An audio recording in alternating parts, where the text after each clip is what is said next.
All right, let's talk CNH. The agriculture and construction giant just dropped its Q3 2025 results, and, well, the market did not love what it saw. So today we're going to unpack what went down, what the company is saying about the future, and what it all means for the stock. So here's how we're going to break it all down. First up, we'll look at just how tough this quarter was. Then we'll dig into the data, get under the hood a bit. After that, it's all about the guidance and the headwinds CNH is facing. We'll also touch on management's long-term game plan.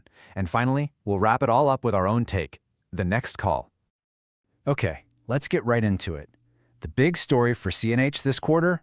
It's really simple. They missed their earnings target, and the market reacted fast. So the number that really set things off was this one. Adjusted earnings per share, just 8 cents. Now, 8 cents might not sound like much, but here's why it's a big deal.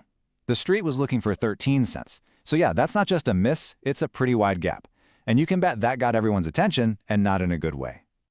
And here's what happens when you disappoint the market like that. The stock took a nosedive, dropping more than 7% in one session. That tells you everything you need to know, right? This wasn't just a blip. Investors were genuinely concerned. So what on earth caused that big miss? Let's dig into the numbers and see what pressure CNH is really up against. And this chart, this pretty much tells the whole story. You've got a classic tale of two businesses here. On one hand, their huge agriculture segment, which is really the engine of the company, saw sales drop by 10%. Ouch. On the other hand, the much smaller construction business actually grew by 8%. But let's be real, that little bit of growth just wasn't enough to make up for the big hit in their main market. But the problem wasn't just about sales volume. It was about profitability. I mean, look at these margins. They got crushed. The overall industrial margin, it collapsed by 560 basis points.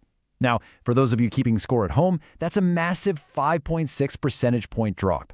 It tells you that costs are going up and they're just not able to charge enough to make up for it. And here's the funny thing. CNH actually beat revenue expectations, but only by a little. And honestly, nobody cared. Because in the world of investing, profits and what you say about the future, well, that's what really matters. That huge earnings miss and the weak outlook completely wiped out any goodwill from that tiny revenue beat. So speaking of that future, yeah, this is where things get even more interesting. The company's new guidance pretty much paints a picture of some serious challenges ahead. Management basically used this quarter to tell everyone, hey, lower your expectations a lot. And they weren't kidding. Just look at this. Full-year EPS? Lowered. Free cash flow? Lowered. Sales forecast for both ag and construction? You guessed it, lowered.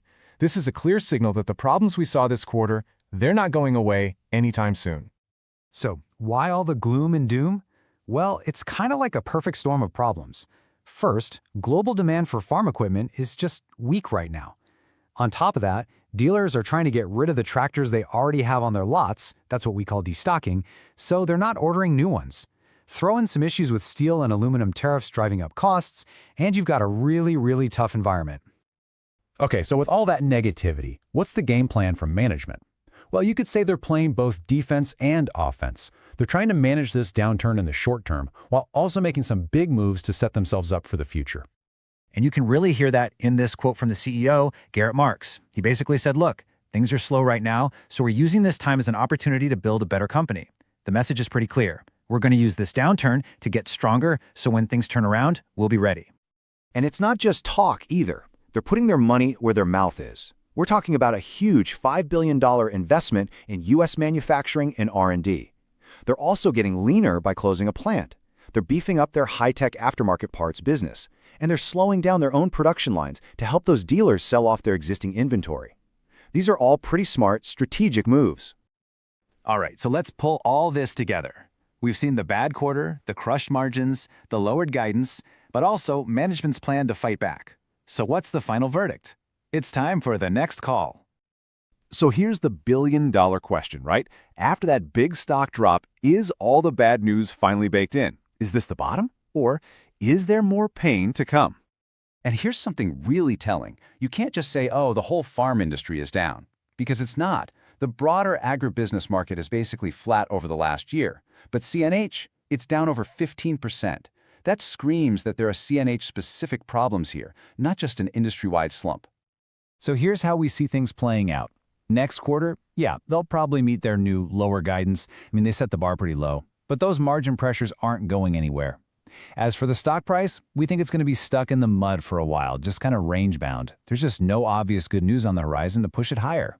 And that leads us to our final rating, which is underperform. Look, the company is making some smart moves for the long haul, and that's great.